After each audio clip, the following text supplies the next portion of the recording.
Assalamualaikum warahmatullahi wabarakatuh. 35 kisah para ulama saat menjalani sakaratul maut. Penting bagi kita karena kita juga akan menuju ke sana. 99 tanya jawab seputar sholat lengkap 4 mazhab dari takbiratul ihram sampai salam. 37 masalah populer dari mulai masalah kunut subuh, masalah tahlilan, masalah yasin, masalah yang selalu banyak ditanyakan kepada kita. Kemudian dalam masalah umroh, kita mudah-mudahan bisa berangkat umroh, 66 tanya jawab umroh. Kemudian sehari-hari kita ada zikir pagi, zikir petang, 40 hadis tentang masalah zikir. Bisa dihubungi toko Amanah, nomor handphone 0821 889 2996, 0821 8899 2996. Terima kasih. Wassalamualaikum warahmatullahi wabarakatuh. Assalamualaikum warahmatullahi wabarakatuh. 35 kisah para ulama saat menjalani sakaratul maut. Penting bagi kita karena kita juga akan menuju ke sana. 99 tanya jawab seputar sholat lengkap 4 mazhab dari takbiratul ihram sampai salam. 37 masalah populer dari mulai masalah kunut subuh, masalah tahlilan, masalah yasin, masalah yang selalu banyak ditanyakan kepada kita. Kemudian dalam masalah umroh, kita mudah-mudahan bisa berangkat umroh, 66 tanya jawab umroh. Kemudian sehari-hari kita ada zikir pagi, zikir petang, 40 hadis tentang masalah zikir. Bisa dihubungi toko Amanah, nomor handphone 0821 889 2996, 0821 8899 2996. Terima kasih. Wassalamualaikum warahmatullahi wabarakatuh. Assalamualaikum warahmatullahi wabarakatuh. 35 kisah para ulama saat menjalani sakaratul maut. Penting bagi kita karena kita juga akan menuju ke sana. 99 tanya jawab seputar sholat lengkap 4 mazhab dari takbiratul ihram sampai salam. 37 masalah populer dari mulai masalah kunut subuh, masalah tahlilan, masalah yasin, masalah yang selalu banyak ditanyakan kepada kita. Kemudian dalam masalah umroh, kita mudah-mudahan bisa berangkat umroh, 66 tanya jawab umroh. Kemudian sehari-hari kita ada zikir pagi, zikir petang, 40 hadis tentang masalah zikir. Bisa dihubungi toko Amanah, nomor handphone 0821 889 2996, 0821 8899 2996. Terima kasih. Wassalamualaikum warahmatullahi wabarakatuh. Assalamualaikum warahmatullahi wabarakatuh. 35 kisah para ulama saat menjalani sakaratul maut. Penting bagi kita karena kita juga akan menuju ke sana. 99 tanya jawab seputar sholat lengkap 4 mazhab dari takbiratul ihram sampai salam. 37 masalah populer dari mulai masalah kunut subuh, masalah tahlilan, masalah yasin, masalah yang selalu banyak ditanyakan kepada kita. Kemudian dalam masalah umroh, kita mudah-mudahan bisa berangkat umroh, 66 tanya jawab umroh. Kemudian sehari-hari kita ada zikir pagi, zikir petang, 40 hadis tentang masalah zikir. Bisa dihubungi toko Amanah, nomor handphone 0821 889 2996, 0821 8899 2996. Terima kasih. Wassalamualaikum warahmatullahi wabarakatuh. Assalamualaikum warahmatullahi wabarakatuh. 35 kisah para ulama saat menjalani sakaratul maut. Penting bagi kita karena kita juga akan menuju ke sana. 99 tanya jawab seputar sholat lengkap 4 mazhab dari takbiratul ihram sampai salam. 37 masalah populer dari mulai masalah kunut subuh, masalah tahlilan, masalah yasin, masalah yang selalu banyak ditanyakan kepada kita. Kemudian dalam masalah umroh, kita mudah-mudahan bisa berangkat umroh, 66 tanya jawab umroh. Kemudian sehari-hari kita ada zikir pagi, zikir petang, 40 hadis tentang masalah zikir. Bisa dihubungi toko Amanah, nomor handphone 0821 889 2996, 0821 8899 2996. Terima kasih. Wassalamualaikum warahmatullahi wabarakatuh. Assalamualaikum warahmatullahi wabarakatuh. 35 kisah para ulama saat menjalani sakaratul maut. Penting bagi kita karena kita juga akan menuju ke sana. 99 tanya jawab seputar sholat lengkap 4 mazhab dari takbiratul ihram sampai salam. 37 masalah populer dari mulai masalah kunut subuh, masalah tahlilan, masalah yasin, masalah yang selalu banyak ditanyakan kepada kita. Kemudian dalam masalah umroh, kita mudah-mudahan bisa berangkat umroh, 66 tanya jawab umroh. Kemudian sehari-hari kita ada zikir pagi, zikir petang, 40 hadis tentang masalah zikir. Bisa dihubungi toko Amanah, nomor handphone 0821 889 2996, 0821 8899 2996. Terima kasih. Wassalamualaikum warahmatullahi wabarakatuh.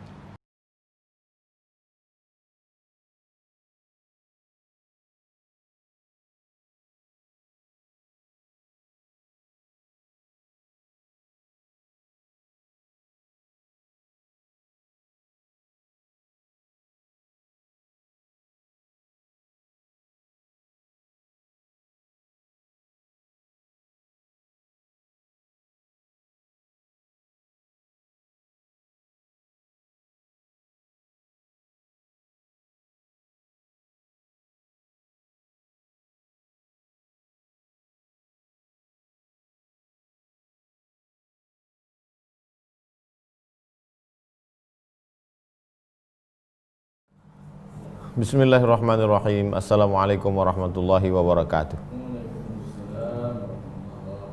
Alhamdulillah rabbil alamin, wassalatu wassalamu ala asyrafil anbiya wal mursalin wa ala alihi wa sahbihi ajma'in. Rabbi shrah li sadri wa yassir li amri wa hlul 'uqdatam min lisani yafqahu qawli. Jamaah dimanapun berada, kita lanjutkan kajian hadis yang kedua dari kitab Al-Arba'in An-Nawawiyah. 40 hadis yang disusun oleh Imam An-Nawawi. Kita baca syarahnya berjudul Al-Fathul Mubin Bisyarhil Arba'in yang ditulis oleh Imam Ibnu Hajar Al-Haytami. Sampai pada kalimat qala al-musannifu rahimahullah. Imam Ibnu Hajar Al-Haytami berkata, "Wa in kanat ziyadatu ishraqihi ghayra ziyadati quwwatihi fal khilafu thabitun." Wa in kanat ziyadatu ishraqihi ghayra ziyadati quwwatihi fal khilafu thabitun. Yang bertambah itu cahayanya, bukan kekuatannya. Jelas perbedaan antara keduanya. Apa maksudnya? Pembahasannya tentang iman. Apakah iman ini bisa bertambah, bisa berkurang, bisa menguat, bisa melemah? Maka terbagi kepada dua kelompok. Yang pertama, mazhab Asy'ari. Menurut mazhab Imam Asy'ari, iman itu bisa bertambah, bisa berkurang. Bisa nambah, bisa kurang. Sedangkan menurut Imam Abu Hanifah, Hanafi, iman itu nggak nambah, nggak kurang, stabil aja. Tapi yang dimaksud bertambah dan berkurang itu adalah zatnya. Zat. Sedangkan menurut pendapat Abu Hanifah, zatnya tidak bertambah, tidak berkurang. Lalu yang bertambah dan berkurang itu apa? Cahayanya. Al-khilafu sabitun, perbedaannya jelas. Asy'ari dengan Abu Hanifah sama-sama mengatakan bisa bertambah, bisa berkurang. Di mana letaknya? Zatnya bisa bertambah, bisa berkurang. Bisa menguat, bisa melemah. Kalau Abu Hanifah, zatnya katanya nggak bisa bertambah, nggak bisa berkurang. Yang bertambah dan berkurang itu apa? Cahayanya atau kekuatannya. Itu maksud kalimat ini. Fal khilafu sabitun, perbedaannya jelas. La yuqalu, tidak dapat dikatakan taqarrara annal imana la yatahaqqaqu bidunil qat'i wa adamit taraddud. Tidak bisa dikatakan. Kalau ada orang mengatakan nggak bisa, apa misalnya statementnya? Sudah ditetapkan bahwa iman tidak akan mungkin terwujud kalau tidak pasti dan tidak ada bimbang. Kalau ada orang ngomong gitu, nggak bisa diterima. Wa qalu, pokoknya iman itu mesti bidunil qat'i, tidak akan terwujud kalau tidak qat'i, absolut. Wa adamit taraddud, Kalau orang masih bimbang-bimbang berarti nggak beriman, kata dia. Nggak bisa. Ini sedang menguatkan pendapat mazhab Asy'ari bahwa iman itu bisa kuat, bisa lemah. Ada kalanya ketika dia sedang senang kuat, tapi pas lagi susah, pas lagi kena corona, krisis ekonomi, krisis politik, lemah. Jadi nggak bisa kalau ada orang mengatakan yang bimbang-bimbang nggak beriman, nggak bisa. Imannya ada, cuman kadang kuat, kadang lemah. Lalu bagaimana dengan firman Allah dalam cerita Nabi Ibrahim alaihissalam? Walakin liyatma'inna qalbi. Ya Allah, tunjukkanlah kepadaku bagaimana engkau menghidupkan makhluk. Kata Allah, awalam tu'min? Apakah kau enggak percaya sama aku? Kata Nabi Ibrahim, aku percaya ya Allah, cuman untuk menenangkan hatiku. Apakah saat itu bisa berani kita nuduh Nabi Ibrahim enggak beriman? Nabi Ibrahim enggak beriman karena imannya waktu itu masih lemah. Kalau lemah berarti belum beriman. Oh, enggak berani kita. Yaqtadi adamal itmi'nan qabla dhalik fala qata' li'anna naqul laisa al-muradu zahirahu bal huwa muawwalun bi umurin. Jadi Nabi Ibrahim saat itu beriman karena mustahil Nabi enggak beriman. Lalu apa makna menguatkan hatiku? Imannya ada di dalam, tapi ayat ini tidak bisa dipahami secara lahiriah, tidak bisa dipahami secara tekstual. Mesti muawwalun bi umur, mesti ditakwilkan. Apa arti takwil? Sarful lafzi min ma'nan ila ma'nan akhar. Mengalihkan satu makna ke makna lain. Mengalihkan dari makna hakiki ke makna majazi. Ahsanuha maqalahul Izzu bin Abdussalam. Takwil yang paling mantap, yang paling bagus, yang paling cantik adalah yang disampaikan oleh Imam Al-Izz bin Abdussalam. Apa kata beliau? Annahu qati'un bil ihya an dalilihi. Nabi Ibrahim itu percaya bahwa Allah Ta'ala bisa menghidupkan makhluk, menghidupkan burung itu. Percaya dia. Terus kalau memang dia percaya, kenapa dia minta bukti? Lakinnahu istaqa, tapi dia rindu ila musyahadati kaifiyati hadzal amr al-ajib. Hanya saja hatinya rindu ingin melihat. Bukan dia enggak percaya, dia percaya. Alladzi huwa jazimun bisubutihi. Dia percaya dengan keyakinan yang penuh, full, bahwa Allah itu maha kuasa menghidupkan makhluk. Kalau memang dia percaya, kenapa dia minta bukti? Arini kaifa tuhil mauta. Tunjukkan padaku bagaimana engkau menghidupkan orang mati. Fa innaha la taskunu wa la tatma'innu illa in syahadat. Dia tidak akan tenang, tidak akan mutmainnah kalau tidak melihatnya. Fahuwa kaman alima bibustan. Sama seperti orang yang tahu di sana ada kebun. Di sana ada kebun yang cantik, dia percaya. Yakin dan percaya bahwa di sana ada kebun yang cantik. Lalu kemudian ketika dia bertanya, Ustaz Somad, di sana ada kebun cantik lah Pak Ustaz. Saya percaya, karena mustahil engkau bohong. Terus ketika saya tanya, bisa nggak kamu bawa saya ke kebun itu? Saya minta tunjukkan kebun itu bukan berarti saya nuduh bohong, tapi karena saya ingin rindu melihat gimana sih bentuk kebun yang cantik itu. Itu takwil Imam Izz bin Abdussalam. Kaman alima bi bustanin, dia tahu ada kebun fi ghayatin nudrah, sangat indah, wal khadrah, hijau. Fanaza'athu nafsuhu fi musyahadatihi. Dirinya sangat ingin melihat. Fa innaha la taskunu wa la tatma'innu illa in syahadathu. Dia tidak akan tenang sebelum menyaksikan dengan mata kepalanya. Tapi bukan berarti dia enggak percaya, dia cuma rindu ingin melihat aja. Fa talaba bidzalika sukuna qalbihi 'anil munaza'ati ila ru'yati tilkal kaifiyatil matlub ru'yataha. Maka untuk menenangkan hatinya itu, dia minta bagaimana cara Allah menghidupkan makhluk. Au annahu talabal ilmal badihi ba'dal ilmil istidlali. Atau yang dimaksud itu ayat itu adalah dia ingin ilmu yang langsung tanpa ilmu mikir. Allah bisa menghidupkan makhluk. Itu namanya ilmu istidlali, ilmu mikir. Tapi ada ilmu yang enggak mikir. Ada buah besarnya sebesar genggaman, warnanya berwarna ungu, warna terung. Kalau dibuka berbiji-biji di dalam dan manisnya luar biasa, namanya tin. Itu ilmu istidlali namanya, mikir besarnya, rasanya, warnanya. Tapi ada namanya ilmu badihi. Ilmu badihi itu apa? Ini buah tin. Itu ilmu badihi namanya. Bagaimana Allah menciptakan, menghidupkan makhluk yang sudah mati? Mikir, ilmu istidlali, ilmu mencari dalil. Tapi ada namanya ilmu badihi. Innama amruhu iza arada shay'an ayaqula lahu kun fayakun. Langsung hidup. Itu ilmu badihi namanya. Tanpa proses, ngelihat langsung. Jadi sebetulnya Nabi Ibrahim percaya, hanya saja dia rindu ingin melihat. Takwil yang kedua, Nabi Ibrahim percaya, hanya saja dia ingin pindah dari ilmu istidlali kepada ilmu badi. Selesai satu masalah. Susah saya memahaminya Pak Ustadz. Asalnya tuh masalah yang kedua. Loh, kok tiba-tiba masalah kedua nih? Masalah pertamanya apa? Masalah iman bisa bertambah atau berkurang. Ustadz condong kemana? Saya condong ke Imam Asy'ari. Tapi saya nggak menyalahkan Imam Hanafi, karena letak perbedaannya hanya pada zatnya. Sebetulnya mazhab Imam Hanafi juga percaya iman itu bertambah berkurang. Cuman dia katakan zatnya nggak bisa nambah, nggak bisa kurang. Yang bertambah dan berkurang itu adalah cahayanya, kekuatannya. Tapi titik pertemuannya, ada titik temu bahwa iman bisa bertambah dan bisa berkurang. Yang kedua, qala jam'un minal Hanafiyah.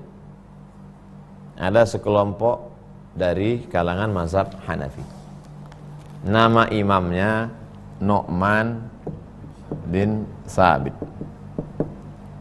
Populernya Abu Hanifah atau Imam Al-Hanafi. Imam Hanafi. Pengikut mazhab Hanafi disebut dengan Al-Hanafiyah. Lalu kenapa keran air itu bahasa Arabnya Hanafiyah? Keran air itu bahasa Arabnya Hanafiyah.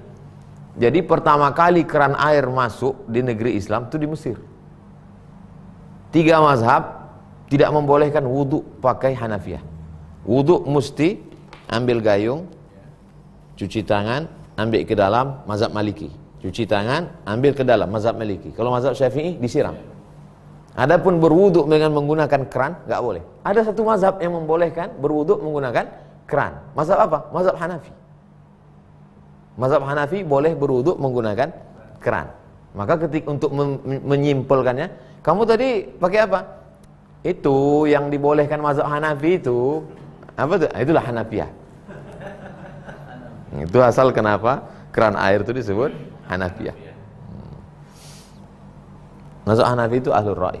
Jadi begitu kakunya dulu mereka memahami fikih itu. Ahlul ra'i dia pakai akal. Kan nggak penting mau disiram atau yang penting kan basah. Lalu bagaimana dengan shower? Nah, balik ke cerita. Wa qala jam'un minal Hanafiyah. Sekelompok ulama dari kalangan mazhab Hanafi berkata, al-imanu makhluk. Iman itu makhluk. Wa kalamu Abi Hanifah sharihun fih. Pendapat Imam Abu Hanifah jelas tentang ini. Wa qala akharun minhum. Sekelompok dari mazhab Hanafi mengatakan iman itu makhluk. Sekelompok dari kalangan imam mazhab Hanafi mengatakan ghairu makhluk. Wah, ini masalah yang kedua. Apakah iman itu makhluk atau ghairu makhluk? Tidak makhluk. Wa huwa muttafiqani ala anna af'alal ibadi kullaha makhluqatun lillah. Tapi mereka sama-sama sepakat bahwa perbuatan hamba itu adalah makhluk. Makan, minum, jalan, tidur itu makhluk. Tapi masalah iman itu terjadi perbedaan antara sesama mazhab Hanafi. Sekelompok mengatakan makhluk, sekelompok mengatakan tidak makhluk. Wa balagha jam'un minhum fakaffaru man qala bi khalqihi. Wah, ini lebih mengerikan. Satu kelompok sampai ekstrim. Mereka mengkafirkan siapa yang mengatakan iman itu makhluk, maka dia kafir. Lamma yalzamu alaihi min khalqi kalamihi subhanahu wa ta'ala. Li'annahu subhanahu wa ta'ala qala fa'lam annahu la ilaha illallah. Kenapa orang yang mengatakan bahwa iman itu kafir berarti dia makhluk? Man qala bi khalqihi. Siapa yang mengatakan iman itu makhluk, fakaffaru. Maka mereka mengkafirkannya. Lima yalzamu alaihi min khalqi kalamihi. Karena kalau iman itu makhluk, berarti kalam Allah makhluk. Siapa yang mengatakan iman itu makhluk, berarti kalam Allah makhluk. Dalilnya apa? Firman Allah, fa'lam annahu la ilaha illallah. Di mana letak iman di situ? La ilaha illallah itu iman. La ilaha illallah itu mana? Kalam Allah. Kalam Allah itu makhluk apa? Kalam Allah enggak makhluk. Ini dalil mereka yang mengatakan kalam Allah. Ini dalil mereka yang mengatakan bahwa iman itu bukan makhluk. Siapa yang mengatakan iman itu makhluk? Kafir. Fal mutakallimu biha qati'un bi kalamihi bima laisa bi makhluqin. Orang yang mengatakan itu, orang yang melafazkan la ilaha illallah, itulah iman, maka dapat dipastikan saat itu dia sedang mengucapkan kalam Allah, dan kalam Allah bukan makhluk. Kama anna qari'a ayatin, sebagaimana qari yang baca ayat, A'udzubillahi minasyaitonirrajim, Bismillahirrahmanirrahim, Ya ayyuhalladzina amanu ista'inu bisabri wassalah, qari'an likalamihi ta'ala. Saat itu dia sedang membaca firman Allah, maka firman Allah bukan makhluk. Hakikatan. Tuh yang mau dibahas nih. Tarik nafas, minum suplemen. Warudda, pendapat ini ditolak. Pendapat ini ditolak. Bi anna hadza jahlun, pendapat ini jahil. Jahil itu apa Pak Ustaz? Enggak tahu. Wa ghabawah, ghaba, apa itu? Dungu. Bodoh. Idz al-imanu wifaqan. Iman itu kan at-tasdiqu bil jinan. Iman itu yakin di dalam hati, dilaksanakan dengan anggota tubuh. Itulah iman. Yakin dalam hati, kemudian dilaksanakan dengan anggota tubuh. Salat, bayar zakat, puasa, pergi haji. Itulah iman. Jadi kalau ada orang mengatakan iman itu makhluk, iya makhluk. Salat itu kan makhluk. Puasa itu kan makhluk. Jadi kalau orang mengatakan sholat, puasa itu bukan makhluk, berarti Allah. Lihat argumentasinya. Al-imanu wifaqan at-tasdiq bil jiman, au ma'al iqrar bil lisan. Iman itu adalah dinyatakan dengan lidah. Wa kullun minhuma fi'lul abdi. Baik yang gerak anggota tubuh maupun yang dilaksanakan dengan lidah, yang diutarakan, dilafazkan, diucapkan dengan lidah, kedua-duanya semuanya ini adalah perbuatan hamba, dan perbuatan hamba itu makhluk. Argumentasinya, wa huwa makhluqun lillah, makhluk ciptaan Allah. Wa aidan faqad qala al-fuqaha, fuqaha ahli fikih berkata, la yakunul maqru'u qur'anan illa bil qasdi. Yang dibaca itu tidak menjadi Quran kecuali dengan ada niat. Dia baru Quran kalau ada orang membacanya dengan niat. Inna anzalna ilaikal kitaba bil haqqi fa'budillaha mukhlishan lahuddin. Itu kalam Allah illa bil qasdi, kalau ada niat. Wa aidan yulzimuhum anna kulla dzakirin, setiap orang yang berzikir la ilaha illallah, la ilaha illallah, la ilaha illallah, bal kullu mutakallimin, setiap orang yang ngomong, wafaqa kalamuhu ajza'an minal Qur'an qad qama bihi laisa bimakhluqin min ma'ni kalamihi. Kalau ada orang ngomong lalu kemudian omongannya itu sejalan dengan Quran. Ada orang ngomong, omongannya itu sejalan dengan Quran. Wafaqa kalamuhu, omongannya sejalan dengan Al-Quran. Qad qama bihi ma laisa bimakhluqin min ma'ani kalamihi. Contoh, ada orang ngetuk pintu. Assalamualaikum. Waalaikumsalam. Assalamualaikum. Waalaikumsalam. Assalamualaikum. Terus dia bilang, la tadkhulu buyutan ghaira buyutikum hatta tasta'nisu wa tusallimu ala ahliha. Janganlah kau masuk ke rumah orang sampai kamu mengucapkan salam.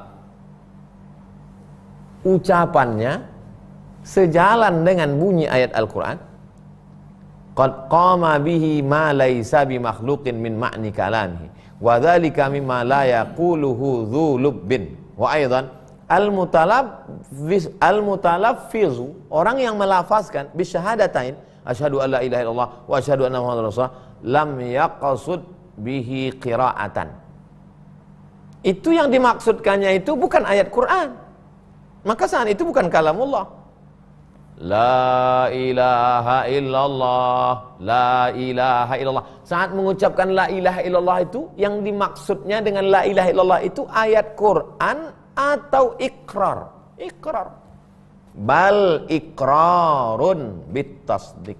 Maka saat itu dia bukan sebagai ayat. Perempuan nggak boleh baca ayat saat haid.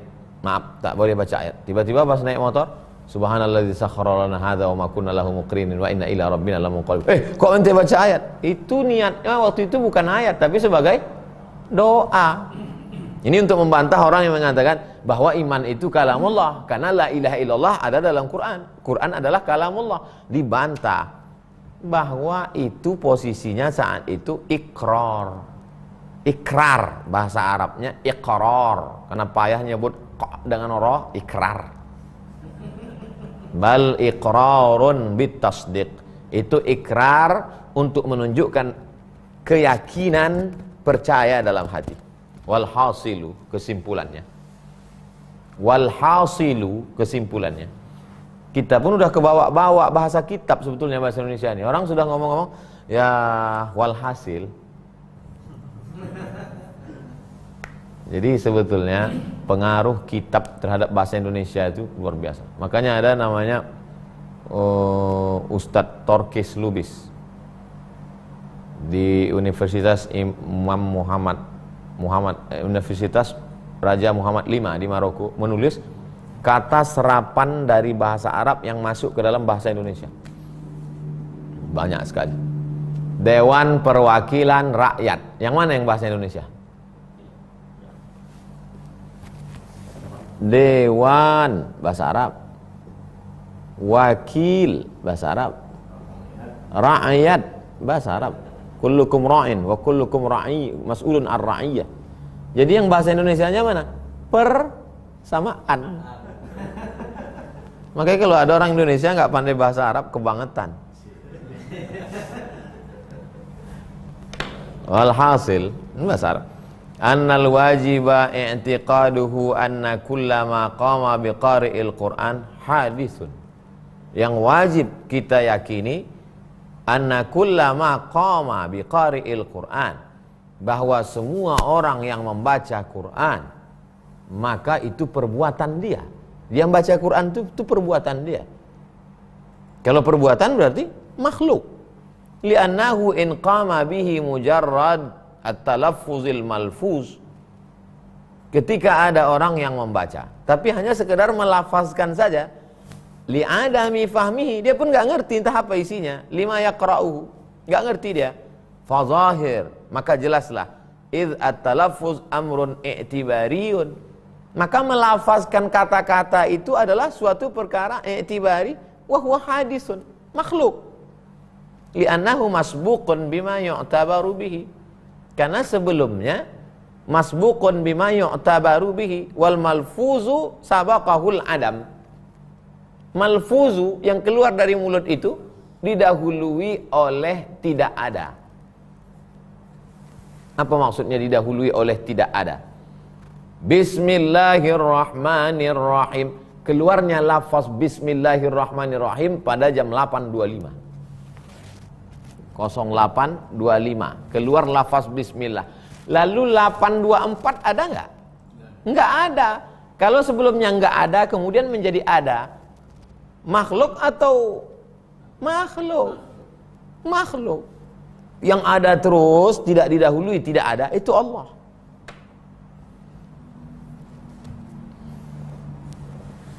Li'annahu masbuqun bima yu'tabar bihi wal malfuzu sabaqahul adab.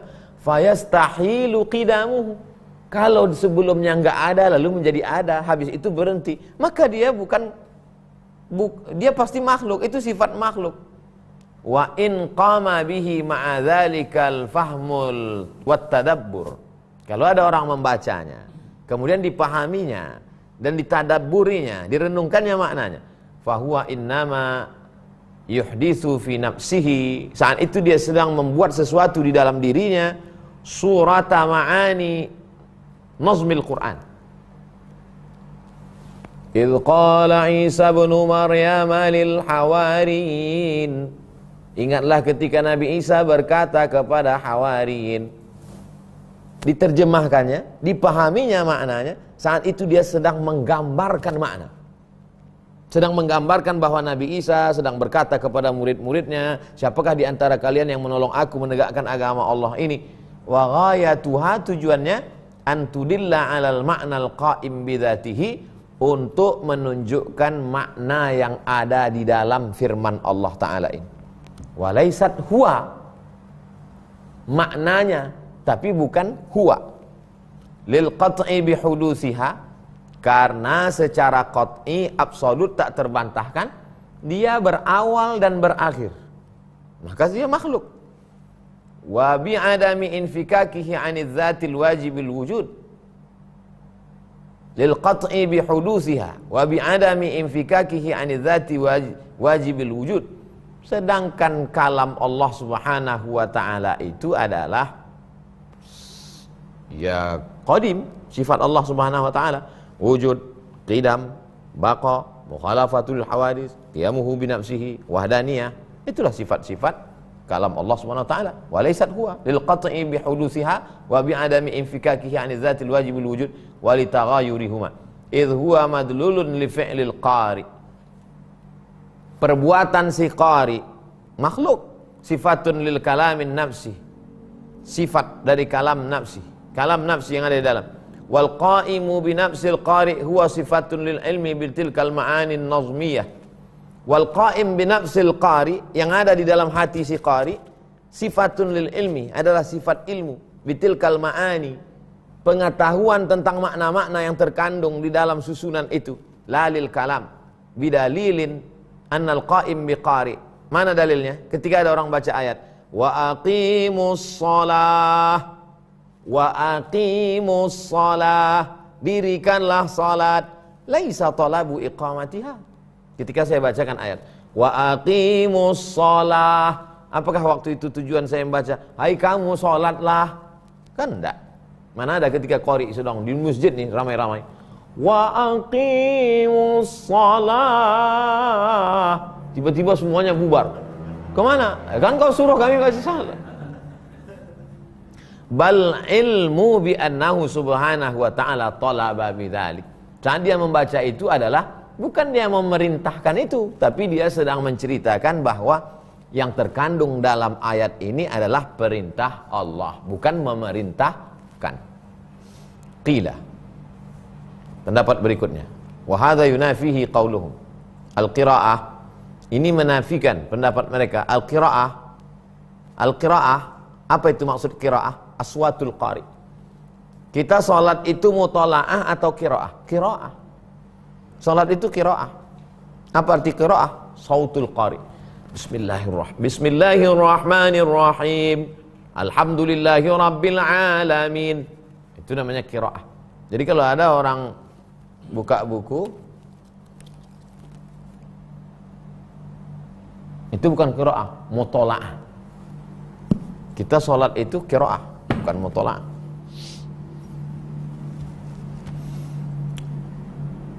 Al-qiraah, apa itu? Suara si qari itu makhluk.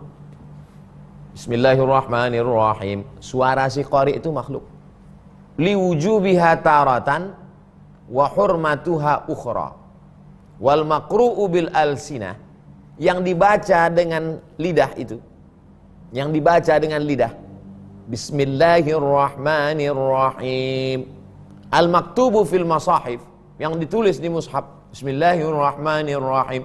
Al-masmu'u bil asma', yang didengar dengan telinga.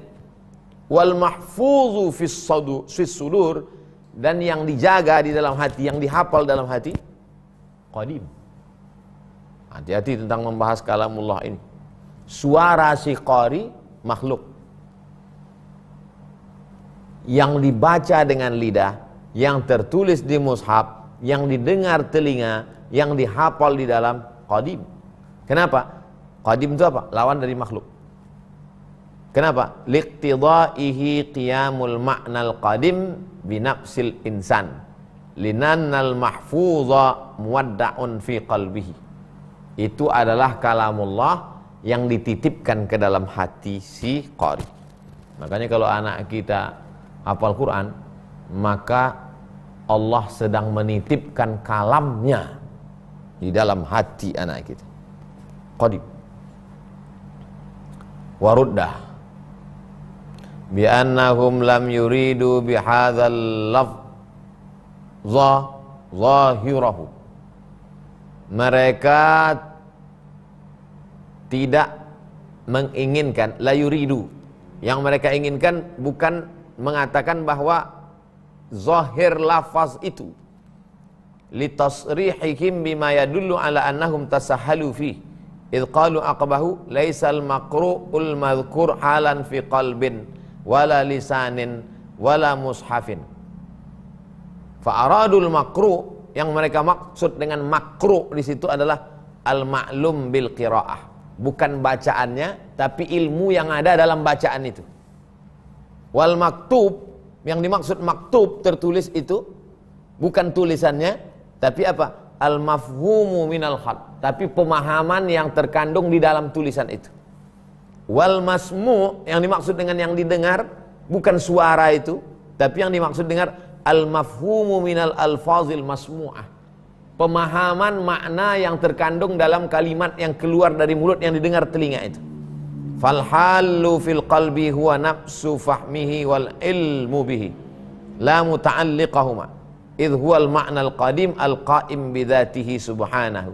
Itulah makna qadim yang berada pada zat Allah subhanahu wa ta'ala.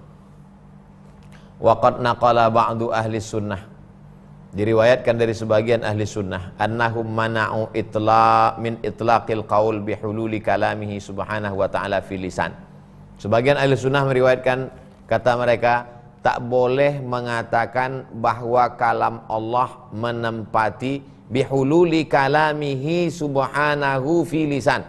Jangan katakan kalam Allah menempati lisan, kalam Allah menempati kolbu, kalam Allah menempati mushaf, walau ma'a iradatil lafzi, walaupun keinginan lafaz, li'alla yasbiqal wahmu ila iradatin nafsil qadim. Supaya apa? Supaya jangan sampai terjadi waham, kerancuan. Jangan sampai terjadi waham, prasangka, kerancuan, bahwa yang diinginkan dari kalimat itu adalah an-nafsi al-qadim. Summa marra minal qaul bi'adami khalqil iman lam yanfarid bihil hanafiyah. Pendapat yang mengatakan bahwa iman itu bukan makhluk bukan hanya sebagian mazhab Hanafi saja. Bal naqalahul Asy'ari an Ahmad. Bahkan diriwayatkan oleh Imam Asy'ari dari Imam Ahmad. Maksudnya Imam Ahmad bin Hanbal. Wa jama'atin min ahli hadis, dan sebagian dari ahli hadis. Wa mala ilaih lakin wajjahahu bi ghairi ma marra. Ada sebagian dari riwayat Imam Ahmad dan dari sebagian dari ahli hadis mengatakan bahwa bi'adami khalqil iman, bahwa bi'adami khalqil iman, bahwa iman itu bukan makhluk. Iman itu iman itu adalah kalamullah. Ada sebagian ahli hadis yang berpendapat demikian. Lakin wajjahahu bi ghairi ma marra. Tapi agak terjadi perbedaan sedikit, tidak seperti yang kita bahas sebelumnya. Wa huwa annal murada bil iman hina idzin, yang mereka maksud dengan iman adalah ma dalla alaihi wasfuhu ta'ala bil mu'min. Ma dalla alaihi wasfuhu ta'ala bil mu'min.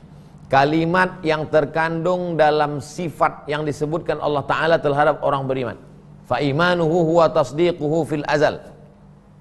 Imannya adalah keyakinannya kepada Allah fil azal, pada masa azali. Azali artinya waktu alam belum berawal dan tak berakhir. Bi kalamihil qadim bi ikhbarihi bi wahdaniyatihi. Karena Allah memberitahukan kepada si makhluk tadi, Allah memberitahukan kepada si makhluknya bahwa dia esa. Ketika Allah mengumpulkan semua makhluk, Allah bertanya, alastu bi rabbikum, bukankah aku ini Rabb kamu? Semuanya menjawab, bala syahidna, kami bersaksi. Itulah dalil bahwa iman itu qadim, bukan makhluk. Walaysa tasdiquhu hadza muhdatsan wala makhluqan. Oleh sebab itu iman itu bukan makhluk. Laisa muhdatsan, bukan baharu, wala makhluqan, bukan makhluk. Kata sebagian dari riwayat Imam Ahmad dan sebagian dari ahli hadis. Ta'ala an yaquma bihi hadisun. Tak mungkin itu makhluk. Bi khilafi tasdiqihi li rusulihi bi izharil mu'jizah.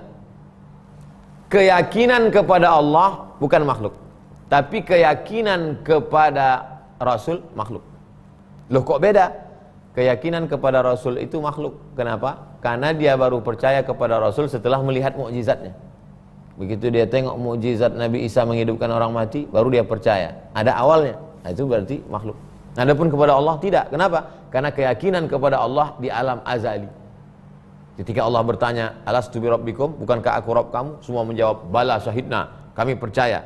Maka iman di situ bukan makhluk. Kata kelompok ini. Bi khilafi tasdiqihi li rusulihi bi izharil mu'jizah fa innahu min sifatil af'al wa hiya haditsatun indal asy'ariyah.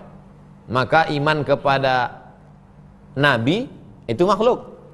Karena dia baru beriman kepada Nabi Musa. Tukang-tukang sihir itu kapan baru beriman kepada Nabi Musa? Ketika Nabi Musa memukulkan tongkatnya, berubah menjadi ular. Saat itulah mereka beriman. Kalau begitu imannya makhluk, karena berawal, baru saja terjadi. Wahya haditsatun, berarti dia baru saja terjadi, baharu. Indal asy'ariyah, menurut mazhab Asy'ari. Qadimatun indal maturidiyah, tapi qadim menurut mazhab Maturidi. Jangan takut kafir gara-gara masalah khilaf ini, karena ikhtilaf ini adalah ikhtilaf akidah tapi furu'. Yang membuat kita bisa menjadi kafir itu kalau ikhtilafnya dalam bidang usul, asal, dasar. Jadi dalam fikih ada juga usul, ada furu'. Salat 5 waktu, usul. Subuhnya enggak pakai kunut, subuhnya berkunut, furu'. Wajib beriman kepada Allah, usul. Bahwa beriman kepada Allah itu adalah, iman kepada Allah itu adalah makhluk. Iman kepada Allah itu adalah baharu. Iman kepada Allah itu adalah tidak makhluk. Nah, itu furu' dalam bidang akidah. Wa bidzalika ulima annahu la khilafa fil haqiqati. Dari penjelasan-penjelasan tadi, maka sebetulnya yang terjadi ikhtilaf itu hanyalah pada pemahamannya. Hakikatnya tak ada khilaf. Li'annahu in urida bil iman al mukallaf bih. Karena yang dimaksud dengan iman yang diwajibkan kepada seluruh manusia, fahuwa makhlukun qat'an. Iman yang diwajibkan Allah kepada seluruh manusia. Hai seluruh manusia, berimanlah kamu kepada Allah. Imannya manusia kepada Allah itu makhluk. Qat'an, qat'i. Au ma dalla alaihi wasfuhu subhanahu wa ta'ala bil mu'min fahuwa ghairu makhluk qat'an. Ma dalla alaihi wasfuhu subhanahu wa ta'ala bil mu'min ghairu makhluk.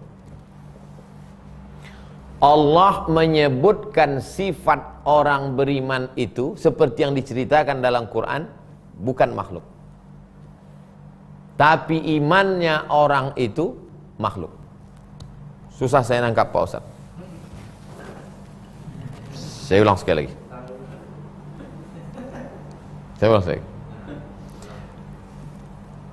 Al-imanul mukallafa bihi, bil imanil mukallafa bihi, kamu wajib beriman kepada Allah. Hai mukallaf, bukan mu'allaf, mukallaf. Balik berakal, kau wajib beriman kepada Allah. Fahuwa makhlukun qat'an, qat'i, makhluk.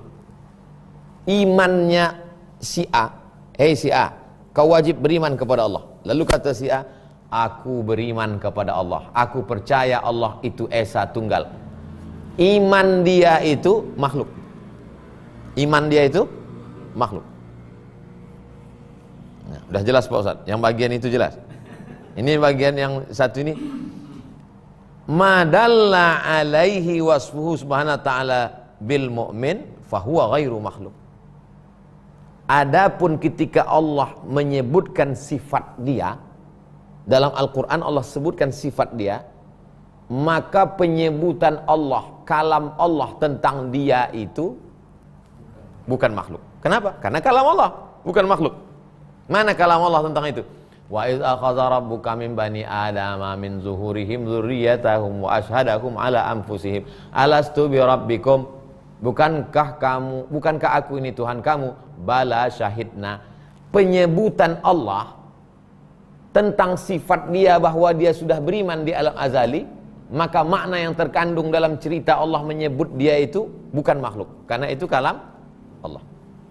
Tak paham juga kami Pak Ustadz. Habislah sudah, habis suara sudah jelaskan. Pembahasan pertama, apakah iman itu bisa bertambah atau bisa berkurang? Sudah. Pembahasan yang kedua, apakah iman itu makhluk atau tidak makhluk? Sudah. Sekarang pembahasan yang ketiga. Mana ajama'atun, sekelompok jamaah melarang, minhum Abu Hanifah wa ashabuh, di antaranya Imam Hanafi dan ulama-ulama semazhab dengan Hanafi, melarang orang untuk mengucapkan ana mu'min insyaallah. Enggak boleh. Wa inna ma yaqul, lalu apa kalimat yang mesti diucapkan? Ana mu'minun haqqan. Kau mukmin? Insyaallah Ustaz. Jadi yang betul ana mu'min haqqan. Jadi kalau saya katakan saya mukmin insyaallah Pak Ustaz, wa ajazahu akharun, ulama lain membolehkan. Oh ini masalah akidah, kita nggak boleh ikhtilaf dalam masalah akidah. Masalah furu' boleh guys. Ini bukan masalah usul. Qala As-Subki, Imam As-Subki berkata, wa hum aktsarus salafi minas sahabati. Mereka itu adalah mayoritas salaf. Bukan salafi yang salaf, maksudnya mayoritas yang hidup di 3 abad pertama, abad 1, abad 2, abad 3. Minas sahabati, dari kalangan sahabat, wa tabi'in, dari kalangan tabi'in, wa man ba'dahum tabi'in. Wasyafi'iyatu, begitu juga dari kalangan mazhab Syafi'i, wal malikiyatu, begitu juga dengan kalangan mazhab Maliki, wal hanabilatu, demikian juga dengan kalangan mazhab Hambali, wal minal mutakallimin al asy'ariyah, begitu juga dari kalangan ulama ahli kalam dari kalangan mazhab Asy'ari, wal kullabiyah. Kullabiyah itu ada dinisbatkan kepada Sa'id bin Kulab. Sa'id bin Kulab salah seorang ulama ahlu sunnah. Wa huwa qaulu Sufyan Ats-Tsauri, demikian juga pendapat Imam Sufyan Ats-Tsauri. Wa fi syarhi Muslim, dalam kitab syarah Sahih Muslim, yang nulis siapa? Imam Nawawi. Yang punya Arba'in siapa? Imam Nawawi. Penjelasannya diambil dari syarah Sahih Muslim, Imam Nawawi. Jadi kalau begitu, ya Nawawi. Matannya Nawawi, syarahnya Nawawi, cuma dicampur oleh Imam Ibnu Hajar Al-Haytami. An aktsari ashabinal mutakallimin, diriwayatkan dari kalangan mazhab Syafi'i, dari ulama ahli kalam, la yaqulu, tidak boleh orang berkata ana mu'min muqtasaran alaih, saya mukmin titik, enggak boleh. Bal yadhummu ilaih, dia mesti nambah ana mu'min insyaallah. Yang melarang itu siapa? Hanafi. Yang membolehkan? Hanafi, Maliki, Syafi'i, Kullabiyah, ba'dus salaf. Jadi kalau gitu, ana ma'al jumhur, saya bersama mayoritas yang banyak. Wa anil Auza'i, diriwayatkan dari Imam Al-Auza'i wa ghairihi, at-takhyir, pilihan. Takhir, silakan milih. Wa huwa hasanun sahih.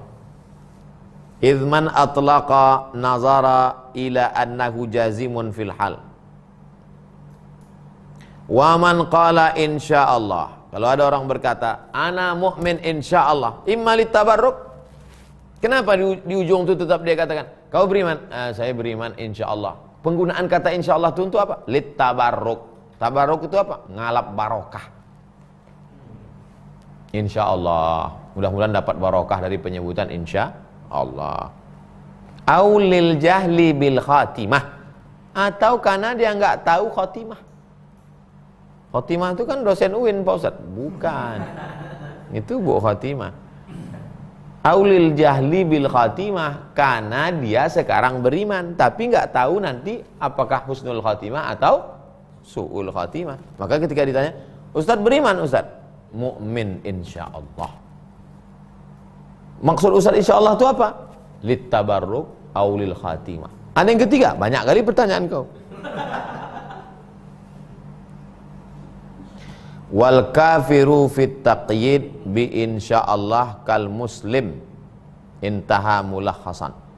Orang yang kafir fit taqyid, dalam pengikatan umum diikat dengan lafaz pendek insyaallah, sama seperti orang yang muslim. Intaha mulakhasan. Selesai pembahasan ini. Walaisal khilafu fiman ya'ti bi insyaallah syakkan fi subutil iman lahu halan, ya annahu kafir. Tapi kalimat insyaallah ini tidak boleh diucapkan oleh orang yang ragu tentang keimanan. Ada orang ragu, dia entah beriman entah tidak, beriman entah tidak. Pas ditanya, kau beriman? Insyaallah. Itu nggak bisa.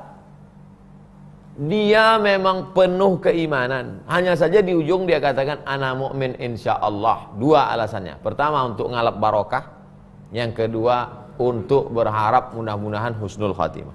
Ada pun orang yang nggak beriman, setengah-setengah beriman.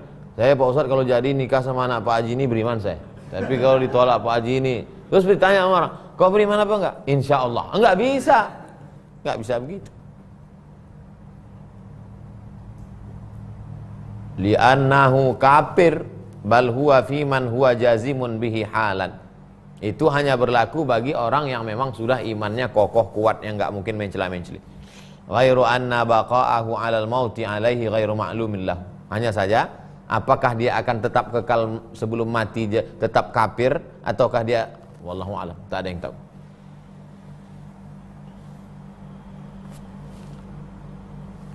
Cepat kali habis waktu.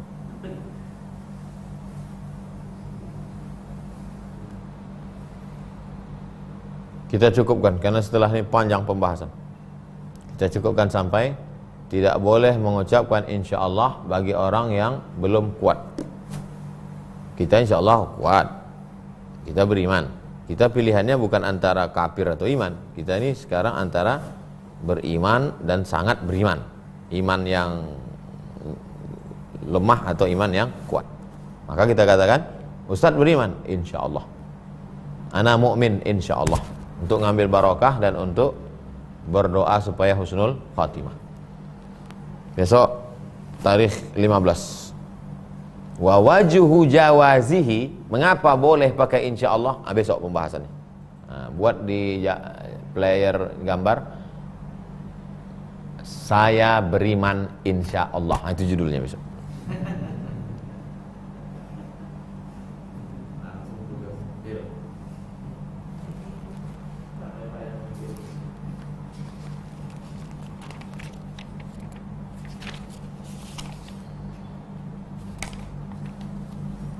Dua lembar satu malam cuman. Baik jamaah yang dimuliakan Allah, kita jawab pertanyaan Arya Pratama. Assalamualaikum Ustaz. Waalaikumsalam warahmatullahi wabarakatuh. Jika saya safar maksudnya musafir, dari pagi dan tiba di lokasi 15 menit sebelum asar, apakah sebaiknya saya takdim atau nunggu asar? Asar 3.15 sampai di lokasi jam 3, langsung sholat zuhur atau nunggu asar? Langsung sholat zuhur, jamaah takdim. Kenapa nggak nunggu asar? Nggak tahu malaikat maut rupanya udah sampai. Kau masih ada tanggungan sholat asar. Begitu kau katakan Allahu Akbar, mati, gugur sudah kewajiban. Tapi kalau kau nyantai, nggak sholat Pak, nyantai-nyantailah dulu agak 3 batang lagi. Wah, malaikat dah siap, mati dalam keadaan berutang sholat. La kafarata laha illa dzalik. Tidak ada yang bisa menebus sholat itu kecuali sholat. Jadi langsung sholat asar jamak, langsung sholat zuhur jamak, qasar jamak takdim. Sholat zuhur dulu 2 rakaat, habis itu baru tarik asar. Udah tahu waktu pendeknya lah baca ayasin. 2. Bang Zul, Ustaz, bagaimana jika ada muslim yang mayatnya dibakar karena keluarganya tak tahu kalau dia sudah menjadi muslim? Itulah makanya kalau ditanya orang agama kau apa, jangan marah. Jangan tanya agamaku, ini masalah privasi. Terus nanti kalau kau mati mau gimana? Mau dibakar, mau digoreng? Kalau ada orang nanya agamamu, kau jangan tersinggung, jangan marah. Karena dalam Islam itu ada namanya fardu kifayah. Kalau tidak dilaksanakan fardu kifayah, berdosa satu muslim sedunia sekampung itu. Kalau sudah jelas kau katakan aku muslim di warung kopi, semua di situ bersaksi, aku muslim, maka begitu meninggal dimandikan, dikapankan, disolatkan, dikuburkan di pemakaman kaum muslimin. Itulah gunanya bersahadat di masjid ramai-ramai. Saya takut Pak Ustadz nanti kalau saya di masjid dibully. 2 orang. Ada kawan kau 2 orang? Ada. Syahadat. Asyhadu an la ilaha illallah, asyhadu anna Muhammadar Rasulullah. Dah. Kalian berdua nih kalau mati dia nanti, baik Pak Ustadz. Gitu. Jangan marah. Ini kadang orang nggak ngerti dia. Yang tanya-tanya agama saya. Ini privasi saya dengan Allah. Memangnya kau mati sendirian menghadap Allah? Jenazah kau kan diurus orang. Marah Pak Ustaz? Enggak. Bagaimana jika ada seorang muslim yang mayatnya dibakar karena keluarganya tak tahu kalau dia sudah muslim? Maka sekampung itu menanggung dosanya. Itulah maka disebut dia dengan fardu kifayah. Kifayah artinya kalau sudah dilaksanakan 1 orang maka gugurlah kewajiban yang lain. Datang 1 orang, saya bersaksi atas nama Allah bahwa saudara kalian ini adalah muslim. Dia ngaku ke saya kemarin. Mana buktinya Pak? Nih, kami rekam kemarin. Bilang kau muslim, bilang kau muslim. Aku muslim. Ini rekamannya. Lapor ke Pak polisi. Mandikan, kapankan, sholatkan, kuburkan. 1 orang yang melaksanakan fardu kifayah nih, 1.200.000 penduduk Pekanbaru selamat. Kalau tidak dilaksanakan, 1 kota ini dilaknat Allah Subhanahu wa taala. Hati-hati. Perhatikan. Makanya saya selalu asal sudah bersyahadat mualaf itu di mana tinggal? Di sini.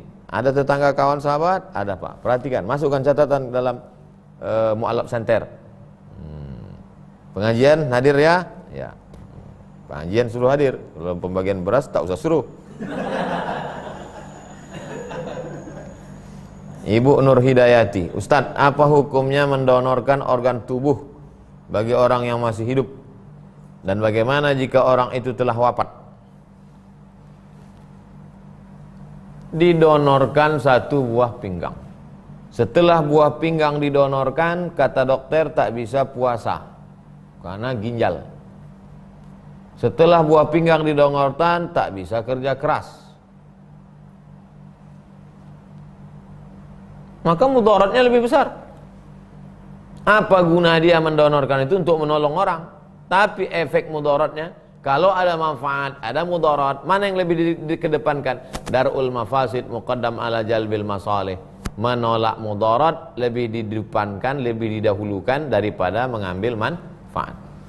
La tulqu bi aidikum ila tahlukah. Jangan kau jerumuskan dirimu ke dalam kebinasaan. Kalau berwasiat sebelum meninggal, boleh. Kalau saya mati nanti, saya donorkan kornea mata saya ini. Kalau ada orang berwasiat. Misal itu, saya bukan berwasiat, saya ngasih misal. Meninggal dia, datang dokter mata, mencongkel korneanya, dipindahkan kepada orang yang sakit, yang rusak matanya, maka boleh. Tapi dengan syarat donor, bukan jual.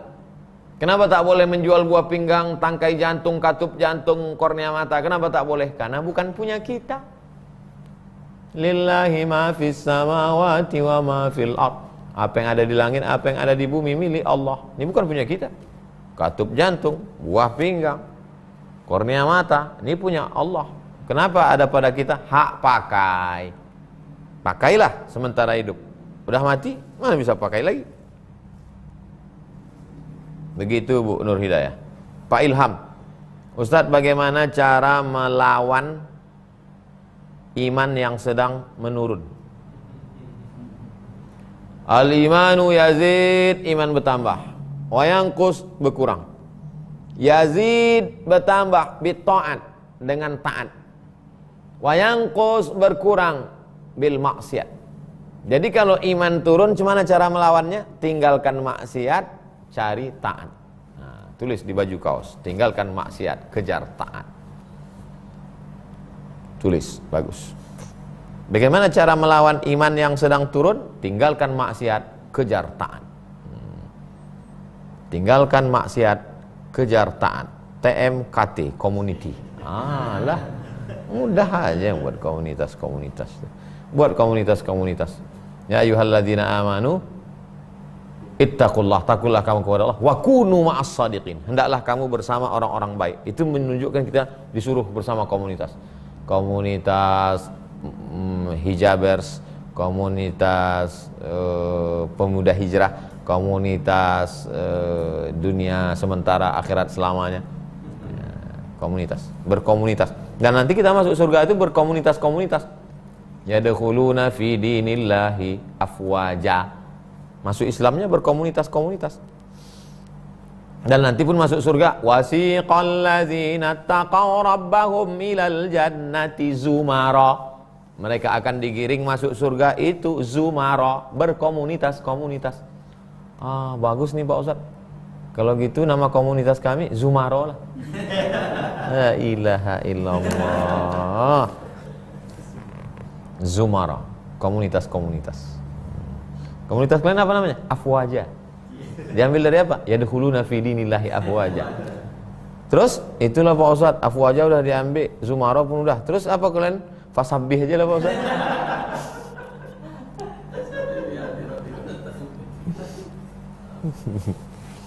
Jamaah ini dimuliakan Allah. Itulah kaji kita malam ini. Mudah-mudahan bermanfaat. Besok kita akan sambung, insyaallah. Saya mukmin insyaallah. Besok kita bahas. Pas jam 9. Jangan lupa saksikan streaming bersama masyarakat Amerika Serikat. Subhanakallahumma bihamdika asyhadu an la ilaha illa anta astaghfiruka wa atubu ilaik. Wa sallallahu ala sayyidina wa maulana wa syafi'ina wa dzukhrina Muhammad wa ala alihi washabihi wasallam walhamdulillahi rabbil alamin. Assalamualaikum warahmatullahi wabarakatuh.